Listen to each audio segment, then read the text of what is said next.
ukazamo ikintu cyo guca bugufi ukiyoroshya ukemera kuri umunyantege nke akabona niyo koko ufite ubwo bwenge. Iyo wemera rero ubwo bwenge noneho butangwa n'umwami Yesu buvuye ku mwuka wera, icyo gihe ubasha kuronka ibintu bikomeye. Kuko urumva ubwenge urabufite, ariko ni ngombwa ngo urokore n'ubugingo. Ni ngombwa ngo urokore n'ubugingo. Ubwenge bwakora mu bucuruzi, ubwenge bwakora mu gushaka imibereho, ariko iyo bigeze mu murimo w'Imana hakora ubwenge bw'Imana. Hakora ubwenge bw'Imana. Salomo yari umuhanga cyane. Yego. Ariko Imana yamusabye, yaramubwiye ngo nayisaba ikintu kimwe. Ayisaba ubwenge. Ayisaba ubwenge. Uriya Salomo ntiyari umwamira. Salomo rero buriya ajya gusaba ikintu cyitwa ubwenge. Yasabye ubwenge kandi ayoboye igihugu. Imana yamusabye ngo nayibwire ikintu ashaka cyose kimwe. Arangije atekereza ibintu byose, yumva ko ibintu byose nta kintu bimaze. Oya, yasanze ibintu byose abifite. Yasanze abifite, ariko ikintu adafite nta bwenge afite. Ariko ubwenge yavuze, ubwenge yasabye, nujya kureba urasanga atari ubwenge buno twiga mu mashuri. Twiga ubumenyi. Ariko ubwenge yasabye ni ubwenge bwo kugira ngo abashe kugira ibintu ahishurirwa. Kuko niba ubizi neza, ise Dawidi yari yarabashije kumena amaraso menshi cyane, ariko Uwiteka yitegereje asanga adashobora kumwubakira inzu. Adashobora kubaka inzu y'Uwiteka. Atakubaka inzu y'Uwiteka kuko yari icyasha. Bivuze iki? Dawidi se yari umwami, ariko umwana kandi yigira kuri se.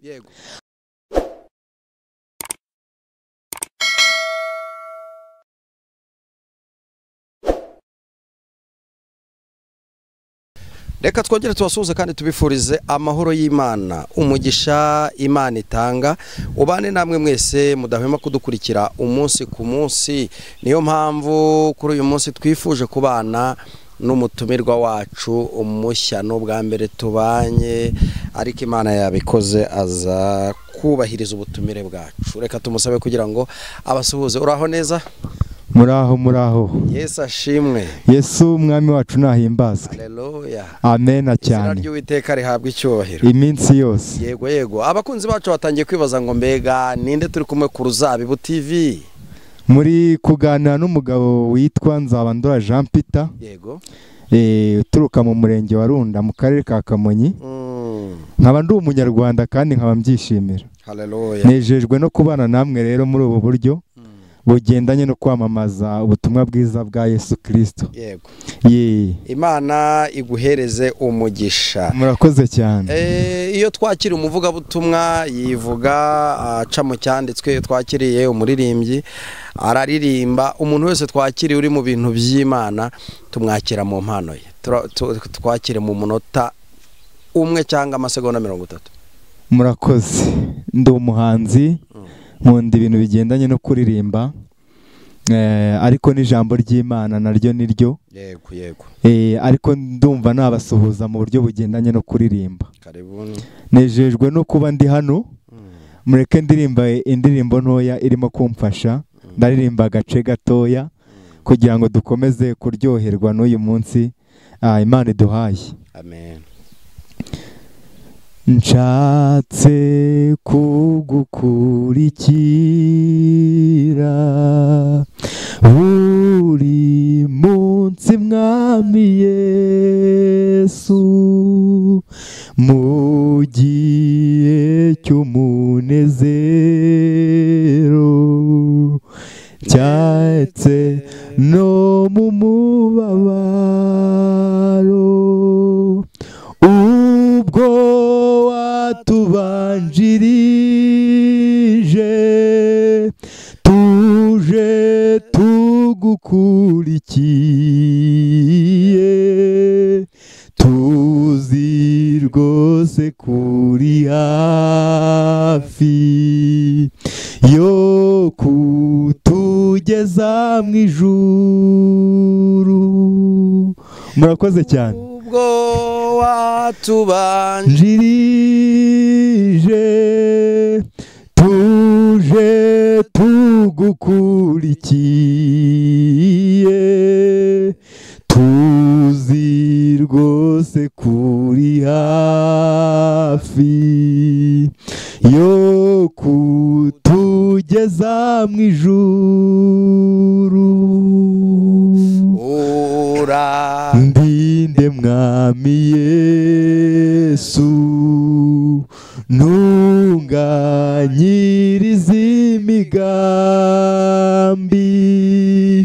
niba naniwe urugendo uza nyibutsa urukundo uti ngwino mwana wanjye hasigaye umwanya muto kuko uzahozwa ibyo byose ugeze iwanjye mu ijuru. Uti ngwino mwana wanjye hasigaye umwanya muto kuko uzahozwa ibyo byose ugeze iwanjye mu ijuru. Amen. Ndafashijwe cyane. Urakoze cyane, nawe ndumva ndi gufashwa. Imana iguhe umugisha. Yego. Urakoze cyane kudusuza mu ndirimbo ikomeye ndetse kandi ikomeye cyane, idukumbuza iby'ijuru, ituzamura, bazita indirimbo z'amazamuka. Nukuri ni byiza kandi ni iby'igikundiro cyane kubana natwe. Hanyuma ngira ngo tuze kuganira ku bijyanye n'umurimo w'Imana. Birumvikana ko uri umunyamwuka, ariko njya nkunda kwibaza ikintu kimwe. Ni igiki cyo mu murimo w'Imana umuntu yakora akoresheje ubwenge gusa nta mwuka w'Imana kigakunda? Icyo kibazo kirakomeye, ariko ku banyamwuka kiroroshye. Urambaje ngo ni iki umuntu yakora akoresheje ubwenge gusa kandi kigakunda? Nta mwuka. Umwuka wera. Yego. Biragoye kubera ko ibintu byose dukora birimo ubwenge, biragoye ko byapfa gukunda, kuko Bibiliya iravuze ngo abantu bayobowe n'umwuka yego nibo bana b'Imana. Rero ikintu cyose wakora kirimo ubwenge, kabone niyo cyaba kirimo ubwenge bw'ikirenga, ariko bitarimo ijambo ryitwa umwuka wera, bitayobowe n'umuntu utanga uwo mwuka, biragoye ko cyaba cyiza. Bishingiye ku bantu benshi, amadini menshi atandukanye aravuga ati twebwe tugomba gukora umurimo w'Imana dukoresheje ubwenge karemano twize. Uhanura ari uko wize, uvuga ubutumwa ari uko wize. Nkibaza ngo amashuri abantu bigira mu isi, iyo bize bakaronka ubwenge, iyo hatajeho ubwenge bw'Imana, mu by'ukuri hari intambwe batera mu murimo w'Imana?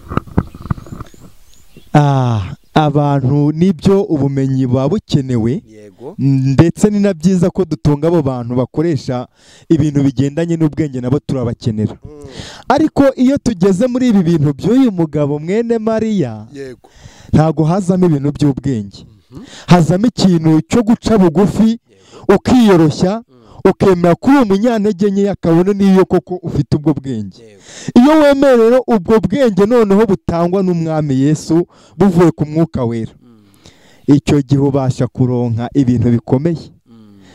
Kuko urumva ubwenge urabufite, ariko ni ngombwa ngo urokore n'ubugingo. Ni ngombwa ngo urokore n'ubugingo. Ubwenge bwakora mu bucuruzi, ubwenge bwakora mu gushaka imibereho, ariko iyo bigeze mu murimo w'Imana hakora ubwenge bw'Imana. Salomo yari umuhanga cyane. Yego.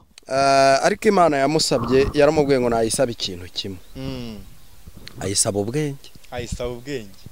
Uriya Salomo ntiyari umwamira. Salomo rero buriya ajya gusaba ikintu cyitwa ubwenge, yasabye ubwenge kandi ayoboye igihugu. Imana yamusabye ngo nayibwire ikintu ashaka cyose kimwe. Arangije atekereza ibintu byose, yumva ko ibintu byose nta kintu bimaze. Oya, yasanze ibintu byose abifite. Yasanze abifite. Ariko ikintu adafite nta bwenge afite. Ariko ubwenge yavuze, ubwenge yasabye, nujya kureba urasanga atari ubwenge buno twiga mu mashuri. Twiga ubumenyi. Ariko ubwenge yasabye ni ubwenge bwo kugira ngo abashe kugira ibintu ahishurirwa. Kuko niba ubizi neza, ise Dawidi yari yarabashije kumena amaraso menshi cyane, ariko Uwiteka yitegereje asanga adashobora kumwubakira inzu. Adashobora kubaka inzu y'Uwiteka. Atakubaka inzu y'Uwiteka.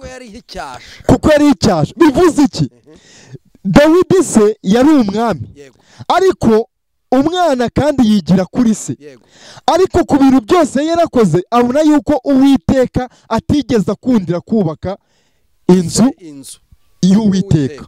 Arangije atekereza aravuga ngo rero ubu bwenge kugira ngo bubashe gukora, nuko nasaba ikintu cyitwa ubwenge. Imana imuha ubwenge rero bwo kubasha kuba mu nzu y'Imana no kuyubakira inzu. Haleluya. Amen. Amina. Imana yo mu ijuru ihabwa icyubahiro. Ubwenge ni ubwa mbere, kandi abeurwa n'umwuka wera nibo bana b'Imana. Yego. Kuki umuntu yita umwana w'Imana nta mwuka wera umuyoba? Biragoye. Umuntu wakwita umwana w'Imana adafite umwuka wera. Umwuka wera kari udushoboza, kandi ko Bibiliya ivuze ngo umwuka wera naza azabemeza iby'iki? Iby'ibyaha byacu. Umuntu rero niba adafite umwuka wera ngo abashe kumwemeza, akwemeza gute ko ari umwana w'Imana? Ntabwo bishoboka. Akwiye guca bugufi akabanza akakira umwuka wera, umwuka wera akamwemera kuba umwana w'Imana. Yego. Akwiye guca bugufi akabanza akakira umwuka wera, umwuka wera akaba ari we umugira umwana w'Imana. Yego. Nakomeje kukubaza utubazo tugiye dutandukanye, ariko reka ngusabe kugira ngo utugezeho nawe message yawe watugeneye, yenda tugana ku musozo. Message yanjye naba nabageneye iragira iti: abantu nibave mu buyobe. Abantu bave mu buyobe bw'ibintu bibwira. Ushobora kwibaza ngo ibintu bibwira ni ibiki? Iby'uru rugendo ntabwo bikuramo ibintu by'ubwenge. Urugendo rurasaba guca bugufi no kwemerera no kwemera Yesu kuri umunyabyaha. Iyi message yanjye ahanini irafokasinga ku ijambo rivuga ngo abantu nibareke kwigira bandabimenyereye, bagira ibintu iyi nzira babone, kuko ijambo ryarambwiye ngo hazabaho inzira nyabagendwa, ngo kandi iyo nzira izaba ari iyo kwera, ngo ariko ngo abantu niyo baba ari abaswa ngo ntabwo bazagira gute? Ntibazayiyoba. Rero ku bintu bigendanye n'ubwenge, abantu nibareke kubigira ndabimenyereye, babashe kumva yuko ari abanyabyaha, bace bugufi, noneho baze dukorera Imana, tuzabashe kuragwa ubugingo buhoraho. Haleluya.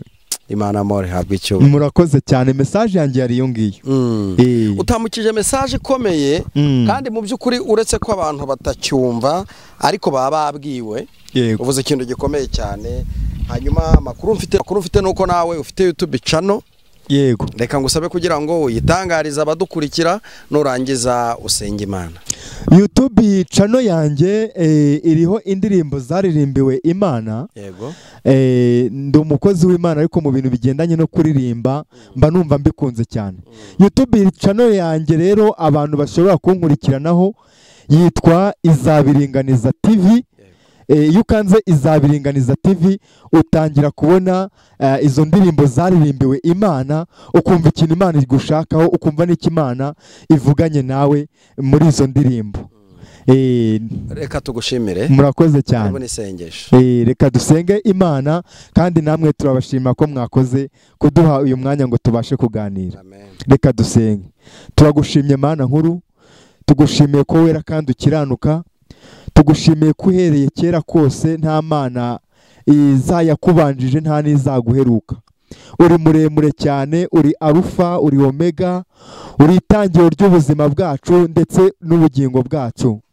Ijambo ryawe ryarambwiye ngo abazi Imana yabo bazakomera, ngo kandi nibamara gukomera bakoresha iby'ubutwari. Turakwinginze cyane mu gihe nk'iki ngiki udukoreshe ibintu by'ubutwari, kuko abantu barananiwe, kuko abantu babishyizemo ubwenge, ariko twebwe Mwami turabaswa, turakwemera ko turabaswa cyane. Niyo mpamvu tukwinginga cyane ukomeze kutuyobora inzira yo gukiranuka, kandi igihe uzaba ugarutse uzabashe kuturokora ubugingo, tuzabashe kubana nawe mu gihugu cyo mu ijuru. Urakoze kubyumvise rero, ni mu izina rya Yesu Kristo waducunguye. Amen. Urakoze cyane ku butumwa bwiza uduhaye. Reka nsabe wari udukurikiye nimba utarakora subscribe, kora subscribe. Ni wowe kwinjira hariya muri commentaire ukandika igitekerezo cyawe, ibyo twakosora n'ibyo dushima n'ibyo tunenga, cyangwa ugahamagara kuri iyo nimero ureba, nawe ukaza ukaduhereza ubutumwa cyangwa se ubuhamya, tukajya tubana umunsi ku munsi. Reka tugushimire. Mwakoze cyane.